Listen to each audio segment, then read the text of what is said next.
ስለዚህ የጳውሎስ ስብከት በኢየሱስ አምኖ መዳን የምስራች በእነሱ ከተማ ሲሰበክ ይሄ አዲሱን የጳውሎስን የአዲስ ኪዳን ትምህርት የወንጌል የምስራች ትምህርት አሕዛቦች ብዙ የሚያወዳድሩት ከዚህ ነገር ጋር የተገናኘ ባክግራውንድ የላቸው። ፈጽሞ ከአይሁዳውያን ማህበር የመጣ ስብከት ስለሆነ ከአሕዛቦች ጋር ንክኪ የለውምና አሕዛቦች እንደወረደ ንጹሑን ይሰማሉ። ከምንም ጋር አያወዳድሩት። ከምንም ጋር ለምሳሌ ናይጄሪያ ያሉ ሰዎች ወንጌልን ባንዴት ሰምተው ለመረዳት ይቀላቸዋል። ድሮ ጫካ ውስጥ ሆነው በቅኝ ግዛት ጊዜ ፈረንጅ መጥቶ ነው የሰበካቸው። ጣዖት አምልኮ ጋኔን አምልኮ ጫካ ሆኖ ራቆታቸውን ህም ያሉ መጨፈሩ። ወንጌል መጣ በቃ ኢዚሊ ምንም የሚያወዳድሩት ነገር የለም። በድሮ ሃይማኖታቸው ውስጥ ኦሪት የለም፣ ብሉይ ኪዳን የለም፣ ሙሴ የለም፣ ኤልያስ የለም፣ ነቢያት የሉም፣ ጋኔን ነው ያለው። ስለዚህ ብርሃን ሲመጣ በአንድ ትመጣለ። ኢትዮጵያ ላይ ለምንድን ነው ወንጌል 2000 ዓመት ናይጄሪያ በቀደም ነው 60 ነው 70 ዓመቱ እና ኢትዮጵያ ላይ 2000 ዓመት ሊሞላው ምንም አልቀረም። ግን እንደምናየው ምንድነው ሲባል ባክግራውንዳችን እንትን ነው፣ ሃይማኖቱ ነው፣ ሪሊጂን ሴሜቲዝም አለ፣ የአይሁድ ካልቸር አለ ምናምን አለ እና አሁን ደግሞ እንደዚህ ብዙ ከዛ ነውና ቶሎ እንዲህ ግንኙነት ስላለው ገመድ ስላለው ቶሎ አይለይልንም፣ ይምታታብናልና በጌታም ኮንን በኋላ የኦሪቱ ጠባ አይለቀን። እኔ አንድ አገልጋይ ባላዩም ነገሩኝና ረሱ እኮ እንትን ያረጋል አሉኝ። ይሄ የአይሁዶች ጣቂያ ያረጋል፣ የአይሁዶች ልብስ ይለብሳል።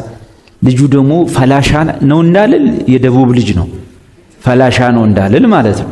እዚህ ሀገር ፓስተር ነው። ድንገት ፈላሻ እንኳን ከሆነ ባህሉ ነው ብዬ እንዳላስብ ማለት ነው። ከዛ አሰብኩኝ ይሄ ሰውዬ ምን መሆኑን ታውቃላችሁ?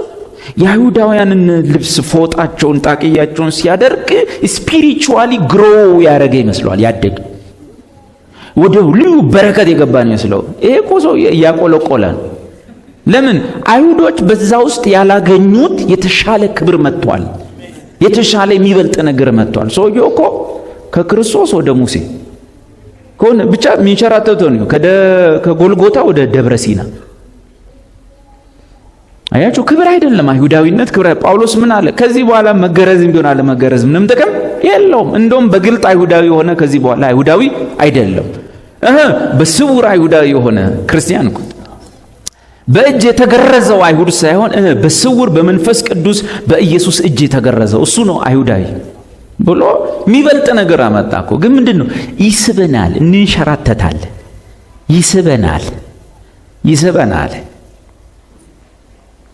ይስበናል። ለምንድነው ብዙ ሰው የሚቀበለው? አሁን ለምሳሌ እንደዚህ ባረግ ብዙ ሰው ይቀበል። ሁላችንም እያለቀስን እንጸልያለን። አልቀሱ እስቲ፣ ማረን እያላችሁ ማረን በሉ እስቲ፣ ማረን።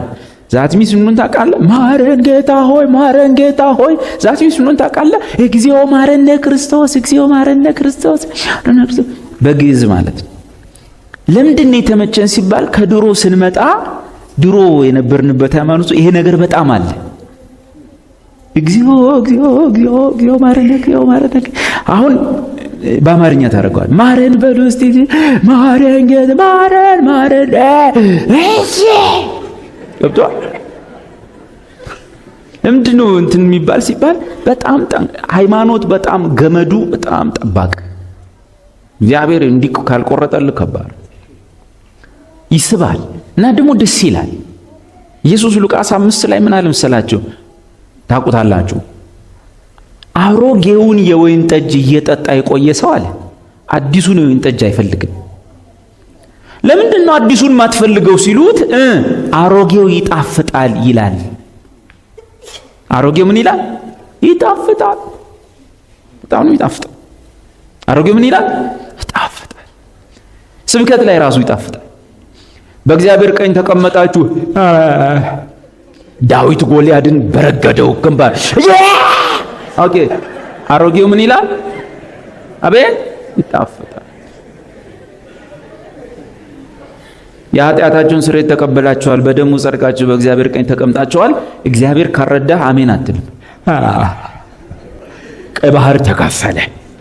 ዛሬ ምንድነው የሚከፈለው እያልክ የምትጠብቅ፣ ዛሬ ከፈልኩት ይላል ጌታ። አሮጌው ምን ይላል? ያካፍላል። ግን ችግር ሲከፈል ነው ትልቁ።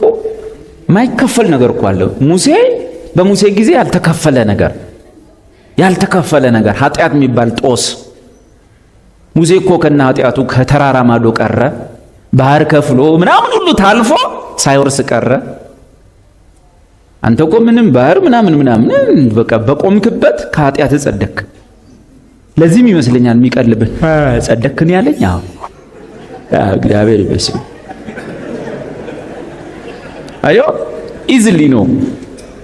የስብከት ሞኝነት ነው ይሄ። ግን ይሄ የእግዚአብሔር ኃይል ነው። አሜን። ምዕራፍ 4 የተሻለ ሰንበት መጥቷል። አሁን ቅዳሜ እየጠበቁ ሰንበት ማክበር አለማክበር አይደለም። አዲስ ኪዳን ምን ይላል? ቀንን የተካ ማንነት እውነተኛው ቀን መጥቷል። እሱም ኢየሱስ ነው። ኢየሱስ ቅዳሜ ሰንበት ያላሳረፈቻቸውን አይሁድን ምን አለ? ወደ እኔ ኑ እኔ አሳርፋቸዋለሁ። ኢየሱስ የማን ሰንበት ነው? የእግዚአብሔር እውነተኛ ሰንበት ነው። ስለዚህ ጳውሎስ ምን ብሎ አለ? በዚህ በዕብራውያን መጽሐፍ ላይ ያኛው ሰንበት አሳርፏቸው ቢሆን ኖሮ ዳዊት በትንቢት ስለ ሌላ ሰንበት ባልተናገረ ነበር። ለዚህ ዳዊት ሌላ የረፍት ቀን ተናገረ። አሁን ያ የረፍት ቀን የእግዚአብሔር ረፍት ይባላል። መጽሐፍ ምን ይላል? ወደዚህ የእግዚአብሔር ረፍት የገባ ሰው እግዚአብሔር ከስራው እንዳረፈ እሱም ከስራው አርፈዋል። የሚገርም አስተራረፍ እኮ ነው። እግዚአብሔር ያረፈው ከክፉ ስራው ነው ከመልካም ስራው? እግዚአብሔር የሰራውን ሁሉ አየ፣ እነሆ ሁሉም መልካም ነበር። እግዚአብሔር ከዚያስ መልካም ነገር ሰራና በቅዳሜ ሰንበት ምን አረገ? አቤት ከመልካም ስራው ሁሉ አረፈ። ከምን ስራው? ኦኬ የእግዚአብሔር ረፍት ከምን ስራ ማረፍ ነው? ከመልካም ስራ ማረፍ።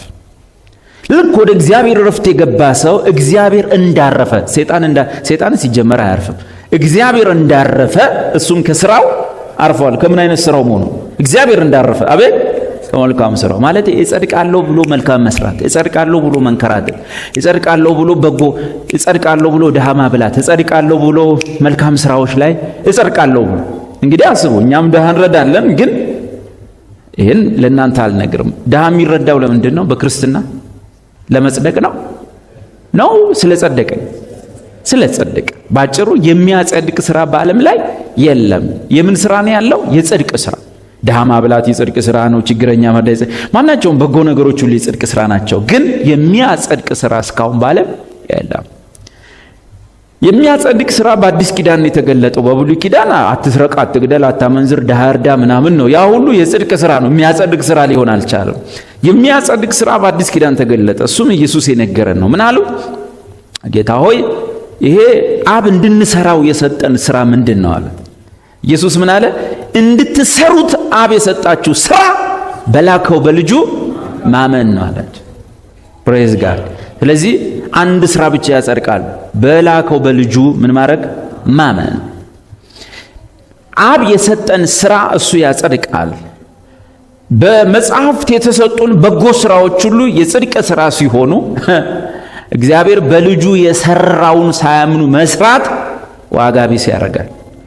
እግዚአብሔር በልጁ የሰራውን ስትሰራ እምነት ጽድቅ ሆኖ ይቆጠርልሃል። ስለዚህ ስለ ጸደቅ ትሰራለህ። በመጽደቅ ምክንያት የጽድቅ ፍሬ ታፈራለህ እንጂ የሚያጸድቅ ፍሬ የለም። ራሱ አጻጻፉ የጽድቃችሁን ፍሬ ታሳድጉ ዘንድ ነው የሚለው። እረፍት፣ እውነተኛ ሰንበት መጥቷል። ምን ለብሶ? ስጋ ለብሶ።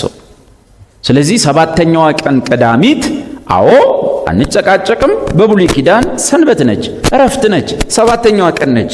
ልክ ነው። ግን ኢየሱስ በምድር ላይ ከመጣ በኋላ እኔን የማሳርፋችሁ ካለ በኋላ አንድ ነገር ተገላ። ሰንበት የኢየሱስ ጥላ ነው ማለት ነው። አካሉ ኢየሱስ ነው። አሁን መጥቷል ማለት ነው። ለዚህ ቆላስይስ 2:16 ምን አለን? ከእንግዲህ ወዲህ ሰንበትን በዓላትን ለምን አታከብሩም ብሎ ማንም ሰው አይፍረድባችሁ። እነዚህ ሁሉ ሊመጣ ለነበረው ለክርስቶስ ጥላ ናቸው። አካሉ ግን ክርስቶስ ነው። አሁን በማን ያረፍነው? በክርስቶስ። ሰንበታችን ማን ነው? ክርስቶስ። መቼ ነው የምናርፈው? በሳምንት አቤት፣ በሰባተኛው ቀን ቅዳሜ፣ እሑድ ነው እንዴ? አይደለም። መቼ ነው? አቤት እግዚአብሔር 2000 ዓመቱ ካረፈ እግዚአብሔር 2000 ዓመቱ አረፈ። በቃ ልጁ ልክ ተፈጸመ ሲል አባቱ በምድር ላይ የሰጠኝን ሥራ ሁሉ ፈጽሜ አከበርኩ ተፈጸመ አለ። ራሱን አዘን ብሎ ነፍሱን አሳልፎ ሰጠ። እግዚአብሔር ረካ። በፍጥረት ታሪክ ውስጥ ለመጀመሪያ ጊዜ እግዚአብሔር የፍጥረቱን በደል ልጁ ላይ አድርጎ በቀጣው ሰዓት ያን ቁጣና በቀል የእግዚአብሔርን ሁሉ የጽድቅ ቁጣና በቀል ከተቀበለ በኋላ ሙሉን የእግዚአብሔርን ቁጣ በላዩ ላይ ከተቀበለ በኋላ ተፈጸመ ሲል እግዚአብሔር ጨረሰ። ያኔ ነው ያረፈው። አሁን ወደዚህ እረፍት ለመግባት እንቸኩል። ማንም ሰው ወደዚህ እረፍት የማይገባ መስሎ እንዳይታይ እንጠንቀቅ። ኢየሱስ የእግዚአብሔር እረፍት ነው። እኛም በሱ አርፈናል። አሜን። እዚህ በኋላ ጽድቅ ፍለጋ መከራ እንበላ፣ ጽድቅ ፍለጋ እንታጠን፣ አገር ማዶ እንሄድ፣ ጽድቅ ፍለጋ ከፓስተሩ ጎን አብረን ፎቶ አንነሳ፣ ጽድቅ ፍለጋ አስራት አንሰጥ፣ ጽድቅ ፍለጋ በኩራት አንከፍል፣ ጽድቅ ፍለጋ አገልግሎት አናገለግል፣ ጽድቅ ፍለጋ ለቤተ ክርስቲያን አንዳች ነገር በጎም ክፉም አናደርግ። ስለ ጸደቅን ቸርች እንመጣለን፣ ስለ ጸደቅን ደስ ብሎን እናደርጋለን። እግዚአብሔር በጨረሰው ነገር ስላረፍን መልካሙን እንሰራለን። በተረፈ ለማስቆጠር መስራት ለምን ነበር አስራት የከፈልከውን ላስቆጠር? ተበላህ እኮ በቃ።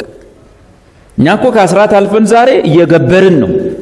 ከኑሯችን ብሎ ሰው ግማሽ ኢኮኖሚውን እኮ ለነብይ እየከፈለ ሊያስቆጥር። ነውር እኮ ነው። ይቆጠርልኛል ብሎ እኮ ሰው መኪናውን ይሰጣል። ደስ ብሎ ዋው ጌታ ጨረሰልኝ፣ ምን ደሞ እንዲህ ካለቀልኝ አይቀር እኔስ ብሰጥ እኮ አይደለም። ወደ ላይ ያየ ነው የሚሰጠው። ያየህ ነው። ፓስተሩም ሃሌሉያ ጸልይልሃል።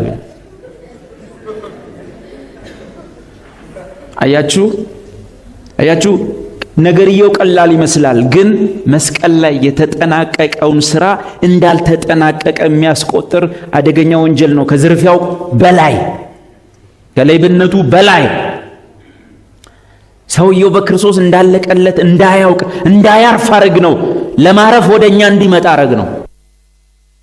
ሚከፋው ዝርፊያው እኮ ብቻ አይደለም፣ ሰውየው እንዳለቀለት አለማወቁ፣ ሰውየው አለማረፉ ይንቀሸቀሻል። እዚህ ውስጥ ራሱ አለ ከኔ ጋር 7 ዓመት ተምሮ አሁንም ያላረፈች ነፍስ ያለው ሚንቀሸቀሽ ዘይት ሊገዛ መሄድ 6 ዓመት ተምሮ በሴቶች አልፈርድም። ሴቶች መጽሐፉ ተጽፏል። አንዳንድ ሴቶች እውነትን እየተማሩ እውነትን ወደ ማወቅ አይሄዱም ተብሏል። እሱ ጥቅስ ስላላቸው መብታቸው ነው መንከራተት መንቀሽቀሽ። እኔ የወንድ ሴት እህት ወንድማችን እሱ ነው በቃ። እነት ወንድ ልጅ በእግዚአብሔር ቃል ስር ኮራ ብሎ ዘነጠ ብሎ በእግዚአብሔር ቃል ስር ማቴዎስ እንዲላል ቆሮንቶስ እንዲላል ምናምን እያለ ነው እንጂ ማውራት ያለበት ሄዶ 100 ብር ያለ አቤት ይዝን ክተት አውጣ እንዳትለያት ብሯን እንዳታጣ። እሺ ወንድ ልጅ ሸሞኒዩ ወንድ አንተ እኮ የእግዚአብሔር ክብር ነህ። ሴቶች እኮ የእግዚአብሔር ክብር አይደሉም። ሴት የወንድ ክብር ነች፣ ወንድ ግን የእግዚአብሔር ክብር ነው ተብሎ እንደተጻፈ እግዚአብሔር ክብር እግዚአብሔር ክብር። እናንተ መምህር ግርማ ሲመጡም ትሄዳላችሁ አውቃለሁ።